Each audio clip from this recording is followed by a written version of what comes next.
私牛肉にはこのぐらいの力があると思う。順番出てくる。これ初めての感じ。思うか。今日はですね、愛知県知立に来てまして、愛知県を代表する和牛の専門店に来させていただいてます。ボスキャラ感満載でございますけれども、お父様が社長さん、はい、娘さんなので、いずれは社長さんに焼肉女王のですね、今日は一日、和牛についていろいろ勉強したいなと思います。まず肉の工場に案内していただけるということで、今日は一日よろしくお願いします。思うか。枝肉の加工工場の枝肉の倉庫に来たんですけど、今マイナス2度の中でこれだけのいろんな和牛、交雑牛、いろんな牛がですね並んでおります。これ英語。こちら和牛なんですけども、これ A4 っていう印字は書いてあるんですけども、これ A4、はい、はい、やっぱりこうやってすごい。油の多さとか色とかですね、そういったものを、全部管理して枝肉の相場が決まりますので、でこれが弱ければ弱いほど等級が下がってしまうとか、しっかり入れば高く、販売されているという。 A4 の上が英語ですね。はい。これじゃあ英語に比べたら何が足りないの？サシが少し足りないとか、サシが少し、もっと細かくてびっしり白いのが英語とか、で A3 になっていくともっとサシがないっていう。でその中でも大連さんが言われるのは A4 なんですけども、要はさっき言った血統ですよね。肉調が濃いんですけども味がうまいっていう、そういったものをやっぱ目利きの人間がいるんで、そういうのが買ってきて大連さんに卸すっていう。なるほど。ただ4等級だから美味しいってわけじゃないです。さっき言われたように1枚食べてもう偉いってなってしまうじゃないですか。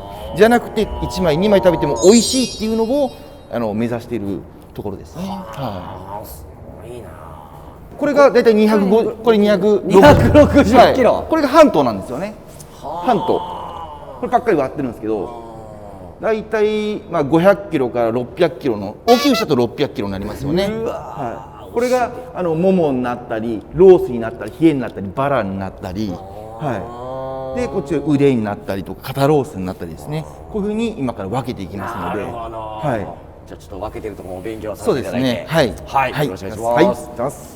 こちらからこう上のレーンで運ばれてきて、でここに乗ってきて、で職人さんという方が大きく分割をしてここに乗せると、そうするとこういう形になりますよね。これをうちの社員が細かく、例えば普通のノーマルカットもありますし、お客さんの特殊スペックもありますし、そこはもうこっちの社員の方がその指示に従いながら全部成形をしていきます。骨付きカルビの。骨付きカルビの場所。もうそうですね。骨がついてればそのまま骨付きカルビ。ちょっと抜いちゃってますけど。よくお客さんのところで見る、ちょっとまだ成形してないんですけど、ロースの断面ですよね。リブロース。職人技っすね。これ本当に技術が必要なんで、もう何年もここの特に10年以上とか、中には20年以上の方もいらっしゃると思う、職人さんはね。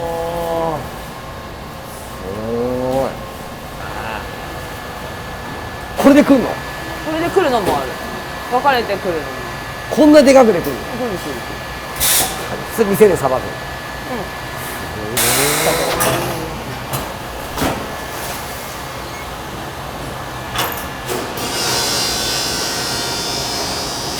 本当に1、2秒湯をくぐらして、10度冷水でファッと締めてこういう状態に。これなんで1回お湯につけるんですか？1回真空した時に締めるためですね。しっかり肉をキュッと、ですぐそのまま湯漬けしてしまうと色が変わってしまうんで、すぐに冷水につけて戻す。そうするとキュッと締まって真空がしっかりかかりますんで。ですかからしっかり枝肉で目利きをした後にカットして一度真空して色が赤くなりますけども、必ず冷やし込んでしっかり戻せば本来の肉醤だねっていうふうに、男の子が好きなやつ。よ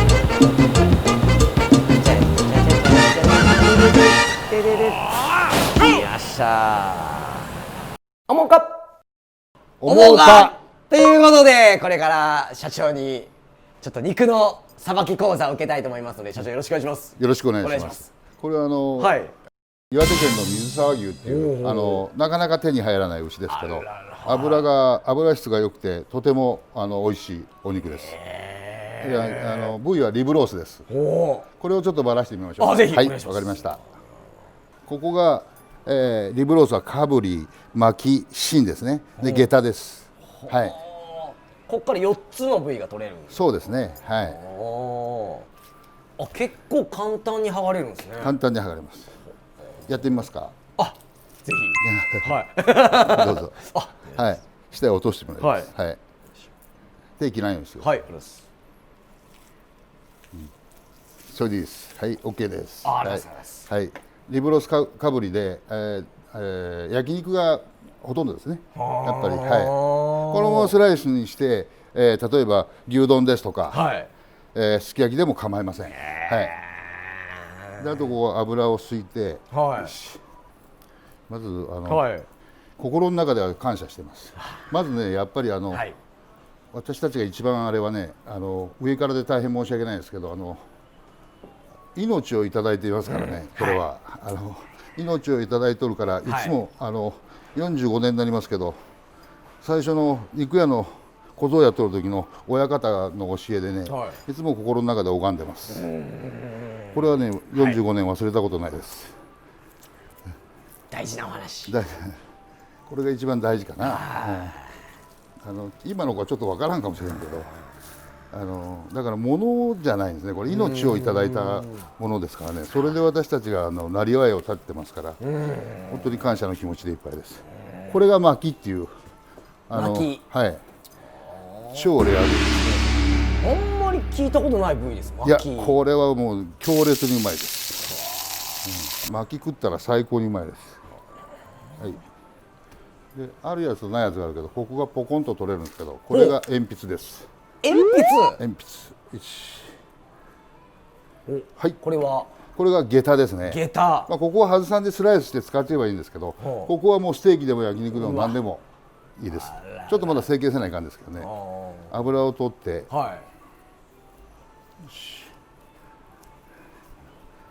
もう60過ぎるとね、包丁が遅いです。いや包丁が一番早いのはね、35から45だろうなと私は思います。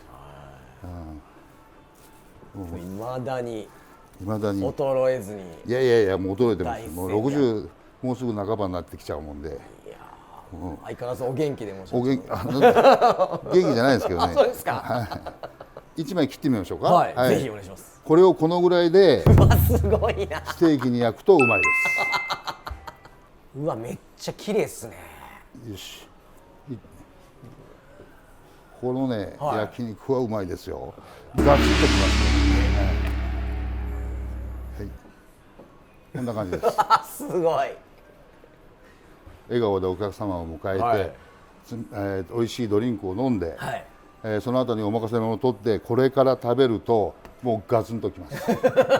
ガツンときて、非日常感覚を味わっていただいて、最後にフルーツを食べていただいて、夢見心地になっていただくっていうのがうちのコンセプトです。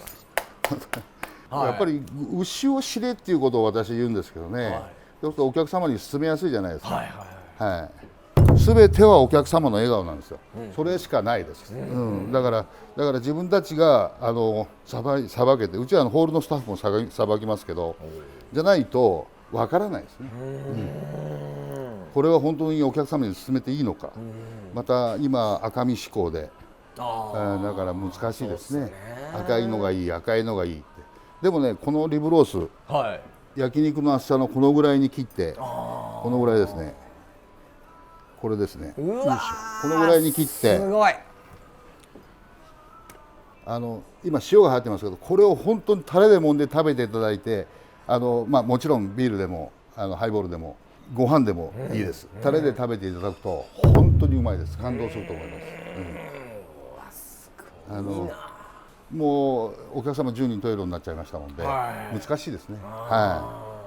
でこっちからこれがうまいですよっていうことも言えないし、お客様の食べ方が一番いいんですけど、いつも同じものを食べてらっしゃるお客様にはこんなのもありますよっていう挑戦をしていただくのも私はいいかなと思います。水沢牛のステーキを食べて出られる時に人生変わってます。私牛肉にはそのぐらいの力があると思います。和牛には本当に、日本の和牛は世界一だと思います。名言。思うかではこのすごいごい数なブランド牛盛り合わせ、ちょっとちなっちゃんに焼いていただきつつ食べていきたいと思いますんで、日本が誇る松阪牛から。松阪牛ってこれは何だっけ、商品名？ラムシン。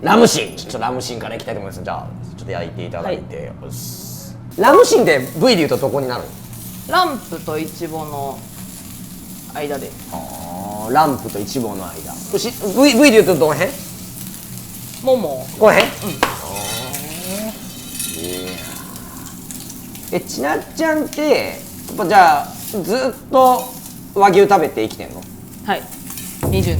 20年。朝から朝も全然食べれます。朝から和牛食べてもういくらでも食える？食べれます。いくらでも食える？胃袋いくつあるんだっけ？4つ。胃袋4つ。牛と一緒。さすがですね。松阪牛なかなか食う機会ないしね。側面もちょい焼き。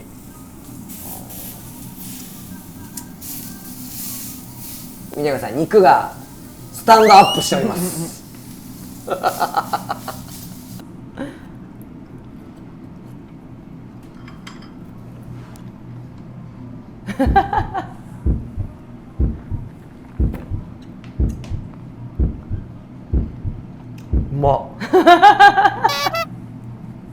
私一番好きな部位。いや和牛って重たさあるやん。普通油の重たさゼロ。こんなにサシ入っててお肉のうまみがすごいする。このうまみをビールで流したいと思ったら来たというね。ありがとうございます。はい、すいません。ありがとうございます。次食べたご覧のスポンサーの提供でお送りします。でも和牛で育ってるこの肉界の女帝が松阪牛を食べてどんなお話がいただけるのか一口でいった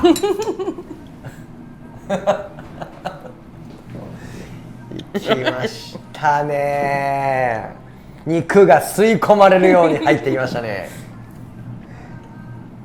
あらららはい、笑顔が思わずこぼれる。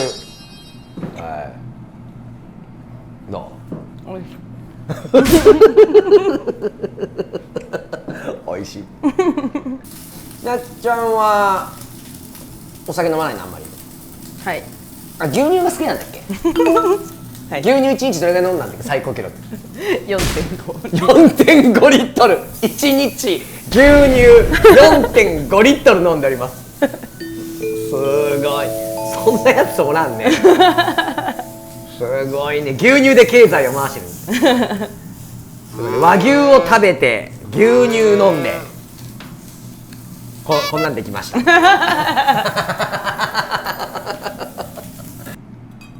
カカペペーフいただきます。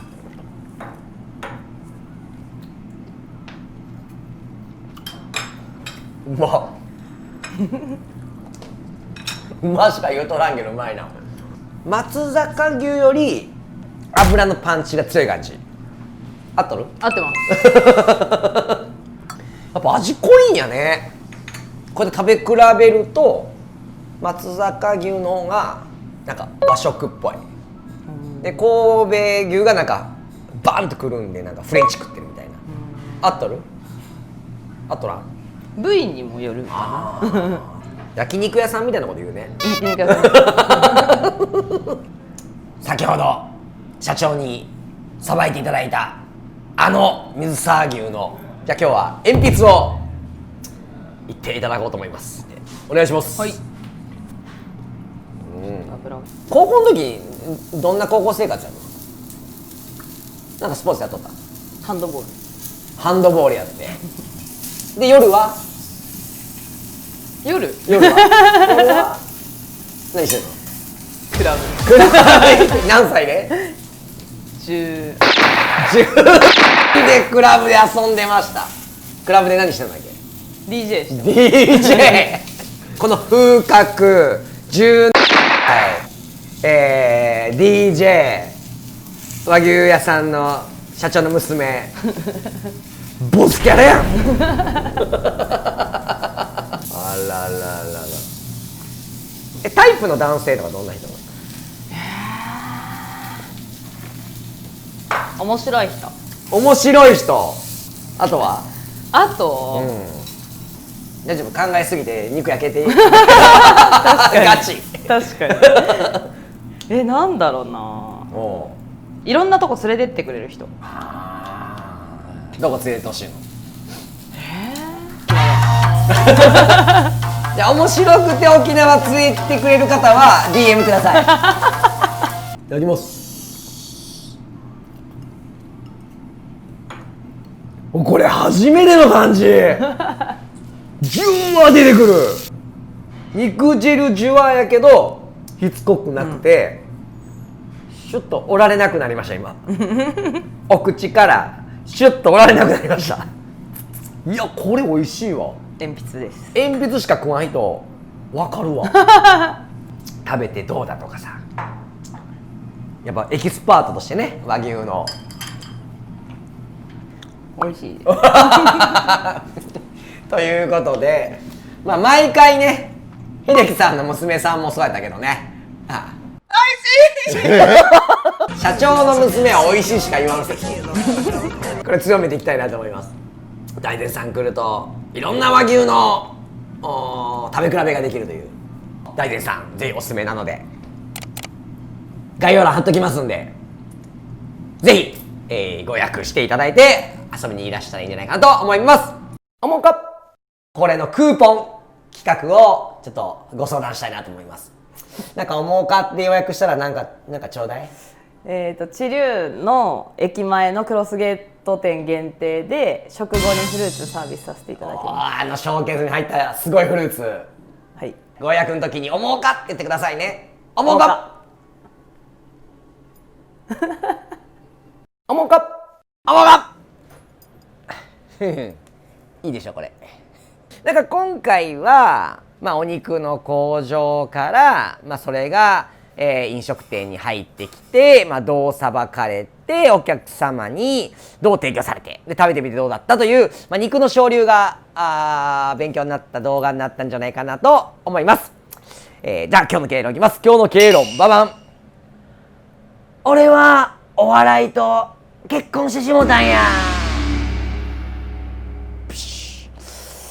これはですね、明石家さんまさんの名言なんですけど、僕さんまさんってもうお笑いに熱狂してる人だなって思うんです。熱狂で、今日の動画で言うと、大沢社長和牛に熱狂されてましたよね。だから僕がすごく響いた言葉は、和牛は人の人生を変える可能性があるって言葉をおっしゃったと思うんですけど、なんかそこまでやっぱこう食の可能性とか、また自分が取り扱う商品についてあそこまでこうぐっと熱狂しながら言葉を放てるっていうところに僕すごく感動しまして、だからこそああいう店作り、ああいう商品作りにつながったんじゃないかなというふうに思います。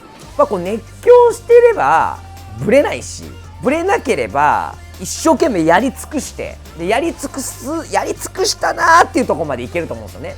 でやり尽くしたとこまでいったなーとしても結果は出るかどうかは分かんないです。ひょっと出ないかもしれないですけど、その熱狂してる姿って周りの人を熱くさせたり、周りの人から応援してもらえるっていうドラマが生まれると思うんですね。なので皆さんも今おやりになられてることとか、目指してることとかを思いっきり熱狂して、そこに向かっていただくととても良い人生になるんじゃないかなと思いました。今日の経営論以上です。チャンネル登録お願いします。バイバイ。あもんか。好きなコンビニはセブンイレブンです。コーヒーが美味しいです。